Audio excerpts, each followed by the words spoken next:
Dans cette vidéo, nous allons résoudre l'exercice numéro 1 ensemble. Avant de commencer, vérifiez que vous êtes bien sur la branche exercice numéro 1 du projet. Si ce n'est pas le cas, faites juste un git checkout de la branche. Ensuite, vérifiez que vous pouvez installer les dépendances avec PNPM. Je vous invite à installer PNPM si vous ne l'avez pas fait, donc vous trouverez des tutoriels en ligne pour l'installer sur votre machine. Je trouve que PNPM est plus intéressant que NPM parce qu'il est bien plus rapide et aussi plus intéressant que Yarn parce que bien plus rapide aussi. Donc, vous avez un PNPM lock. Vous pouvez toujours aussi l'installer avec Yarn ou NPM sur le projet, mais vous n'aurez pas forcément les mêmes dépendances et les mêmes versions que nous, donc je vous invite pas quand même à le faire. Après, vous êtes libre, mais au moins je vous aurais prévenu. Donc, une fois que vous aurez installé les dépendances, je vous invite à lancer le projet. Donc moi, je vais utiliser le script dev. Vous pouvez voir ici, dev va juste faire un vite ici et lancer le serveur via vite. Du coup, PNPM dev, je vois que le serveur écoute sur le port 5173, je l'ouvre, je vois que ça marche, c'est parfait. Première étape. Ce que je vais vouloir faire, c'est aller sur la doc de tanstack.com, aller sur la doc de tanstack query pour React Query, et une fois qu'on est arrivé sur tanstack query, ce qu'on veut, c'est voir l'installation, comment on l'a fait. Donc via la doc, j'aimerais bien que ça marche. Voilà, cliquez sur la doc, et on va dans installation. Donc il y aura deux dépendances, comme je le disais dans l'énoncé. Il y aura tanstack React Query qui est la lib en elle-même pour faire vos queries dans vos composants. Mais il y aura aussi le DevTools installé qui lui permettra de debug ce qui se passe avec vos queries au sein de qui sera juste une dépendance en mode dev qui ne tournera pas en production. Donc ce qu'on peut faire, c'est copier-coller cette ligne-là, l'ajouter ici, et je vais aussi par la même occasion prendre la partie DevTools, je vais les installer en même temps. Voilà, j'installe les deux libs. Et une fois que c'est fait, je vais dans mon main TSX, qui est en fait mon root de mon app. C'est ici que l'on fait un create root et un render de tout le nœud React. Donc on voit ici qu'on a notre application et qu'à côté on a notre toast notification qui a été setup et qui est rendu juste à côté. Le tooltip provider qui wrap l'ensemble, donc une injection de dépendance.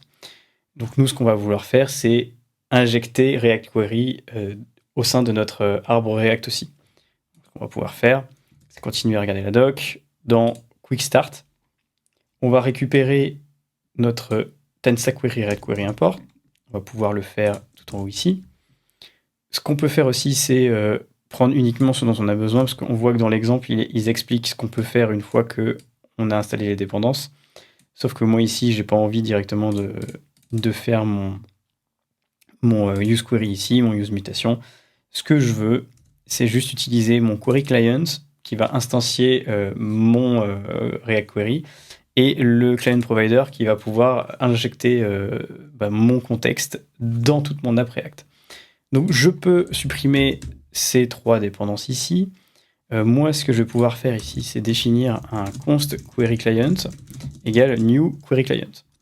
Une fois que j'ai ça, ce que je veux, c'est le passer en paramètre de ce provider. Et ce provider, lui, comme je vous l'ai dit, il va injecter la dépendance de React Query dans tout l'arbre React. Donc ce que j'ai juste besoin de faire, c'est query client provider et de passer query client dans la propriété client. Donc si je fais ça, que je le mets tout autour, j'injecte React Query pour tout mon arbre React. Donc ça veut dire que tous les composants qui sont à l'intérieur de app, qu'on va créer par la suite, auront accès au contexte du query client.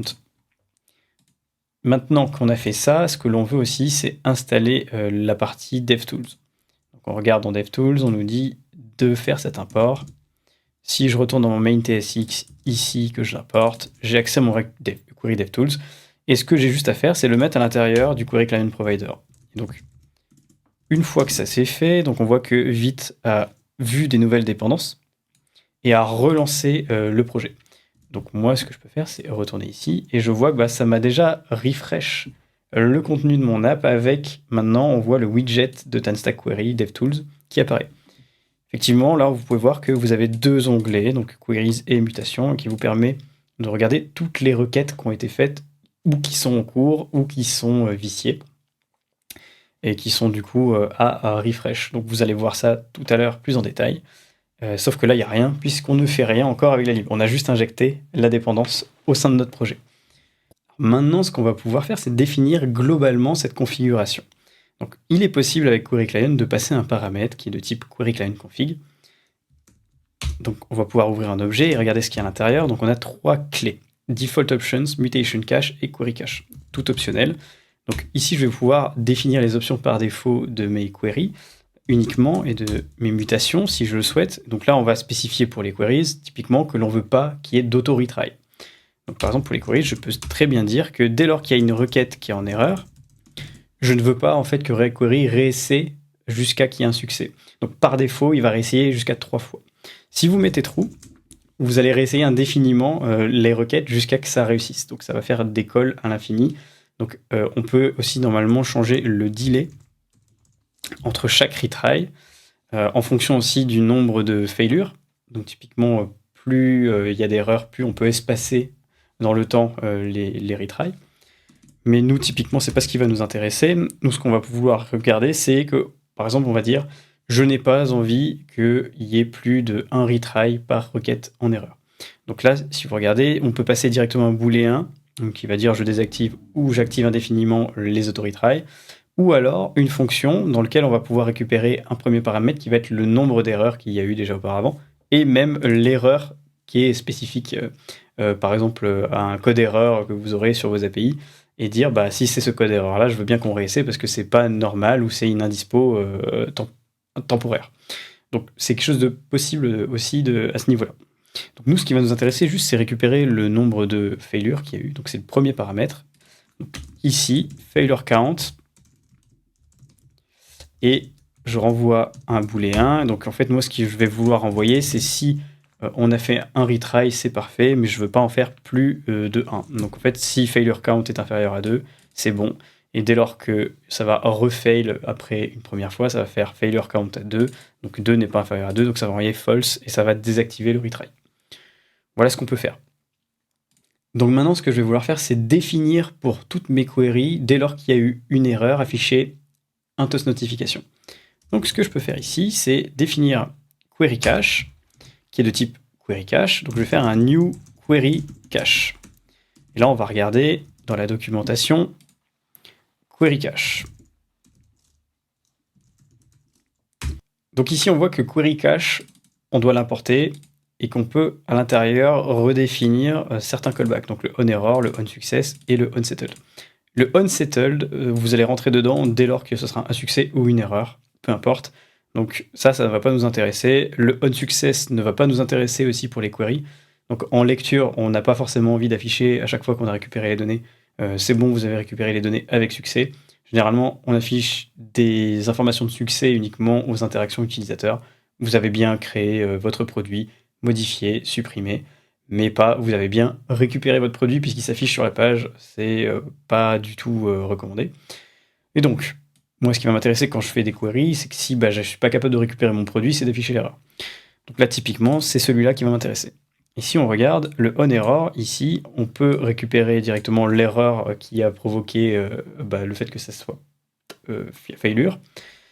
Sinon, on peut directement récupérer le contexte d'une query. Donc ce qui va être intéressant, nous ici, c'est qu'on va pouvoir définir une propriété méta dans laquelle on va pouvoir mettre un custom message si la query est en erreur et l'afficher directement dans le toast notification qui est défini globalement à l'app.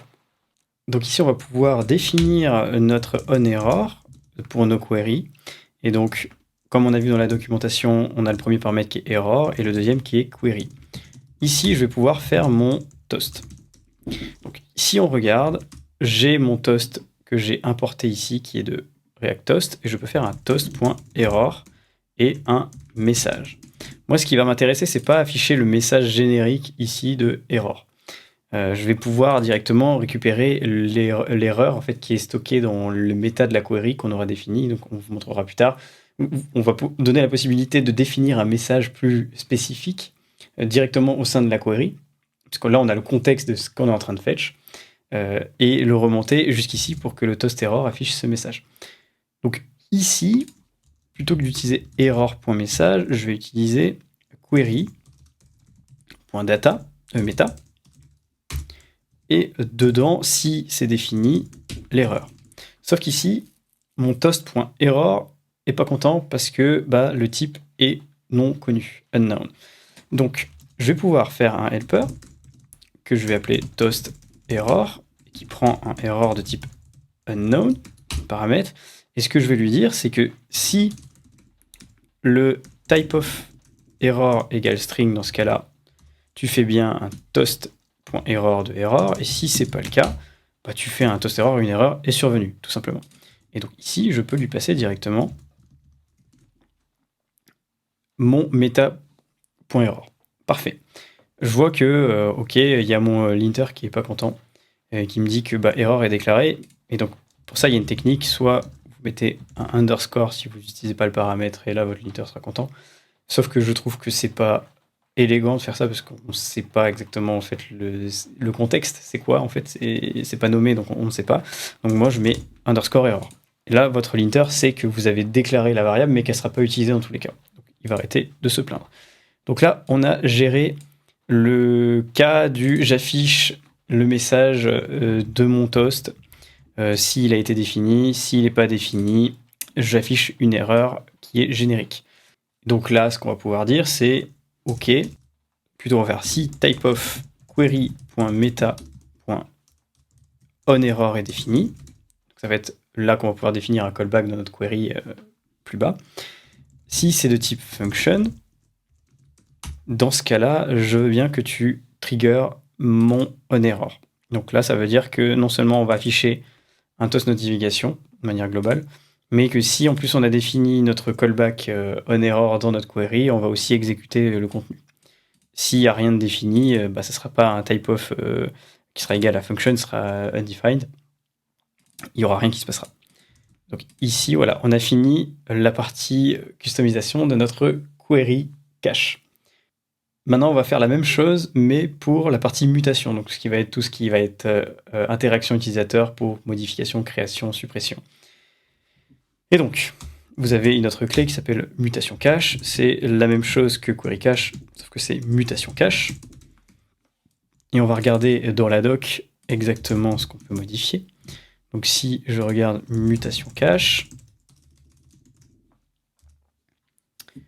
on voit ici qu'on a la possibilité de définir le onError et le onSuccess. Et donc, le onError a un peu plus de paramètres. Donc là, par exemple, on va pouvoir prendre ça. Et je vais définir le onError tout de suite. Et je vais enlever tout ça. Donc je vais vouloir faire la même chose que pour la query, c'est d'afficher du coup un message en fonction de ce qui aurait été défini dans les métas de la mutation. Donc je vais pouvoir faire un toast_error, mais non pas de error, mais de mutation.meta.error. Et donc comme pour les autres, on met les underscores devant parce qu'on ne les utilise pas. Mais au moins, on a bien les nommages et on garde bien le contexte des informations. Alors maintenant, on va s'attaquer à la partie succès de la mutation. Donc c'est dès qu'on va faire une modification, suppression, édition, prévenir l'utilisateur que ça a été fait avec succès avec un toast notification. Donc là, si on regarde les paramètres, on a data, variable, contexte et mutation. Donc ce qui va nous intéresser, c'est mutation. Donc on est obligé de définir les premières. Donc on va faire le onSuccess ici, onSuccess plutôt, et on va dire data, variable, contexte, mutation. Donc il sait déjà ce que je veux faire.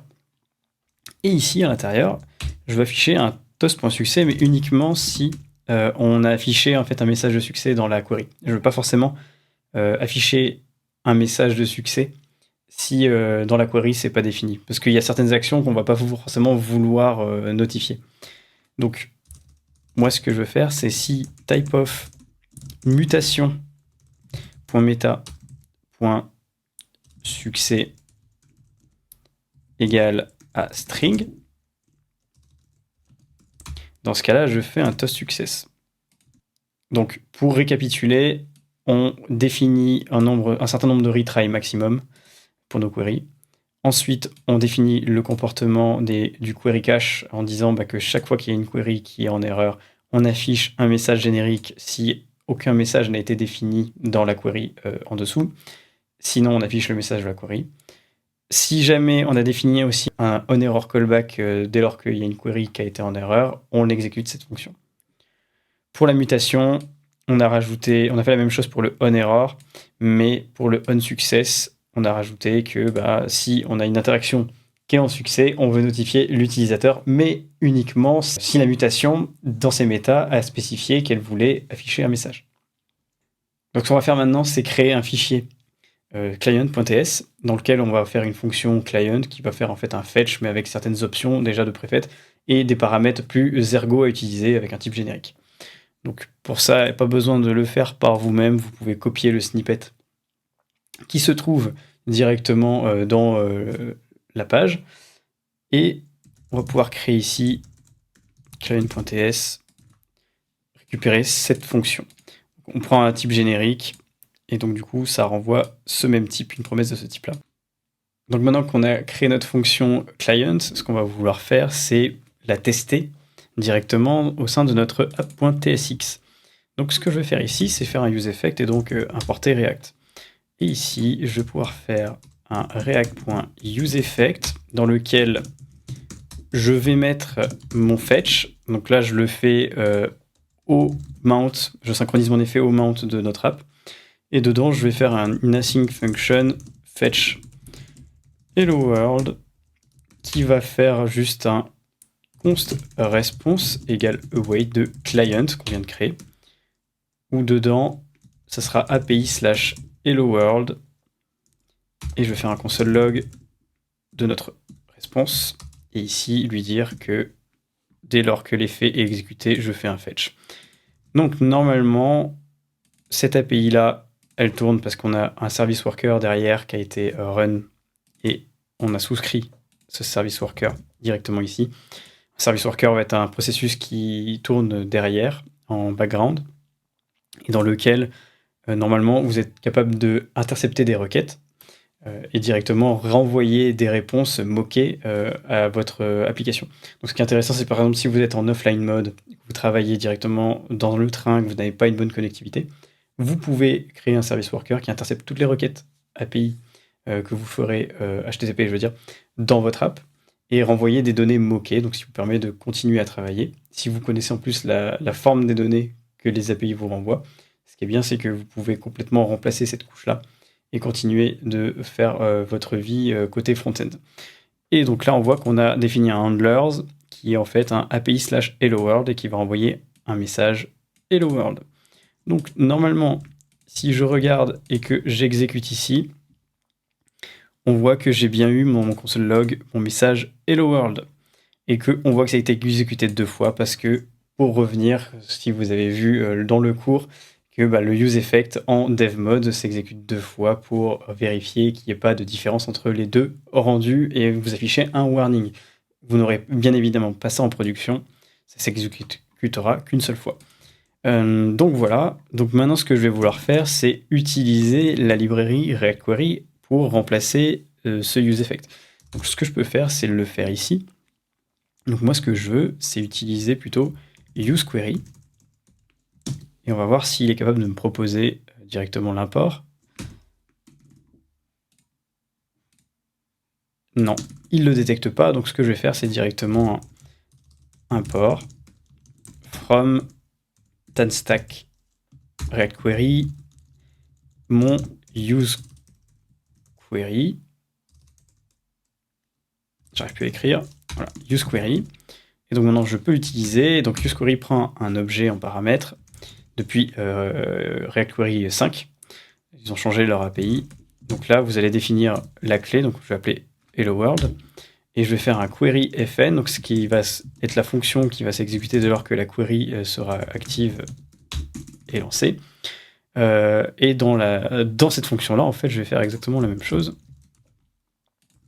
Sauf qu'ici, je vais directement faire un return de ma promesse de client. Donc en fait, je peux directement simplifier comme ça. Et je vais l'enabled. Par défaut, c'est true, mais voilà, bon, je ne vais pas le mettre. Mon query key, il est pas bon, c'est un array, parce qu'en fait, après, on peut mettre des variables. ici. Donc ça veut dire que c'est comme le use effect, c'est les dépendances. Dès lors que les dépendances que vous aurez mis ici, par exemple Toto, si Toto change, ça va réexécuter la query et ça sera mis en cache avec Hello World et la version stringifiée de Toto. Et donc, on va regarder ça comme ça. Donc si je commente cette partie-là et qu'ici, je récupère data et que je fais un console log de data, on est censé voir la même chose. Et donc, j'ai bien message Hello World. Et si on regarde ici, on a bien une nouvelle query qui apparaît. Et on voit bien que le message, c'est bien Hello World ici. On peut refetch directement depuis notre cher debug tool.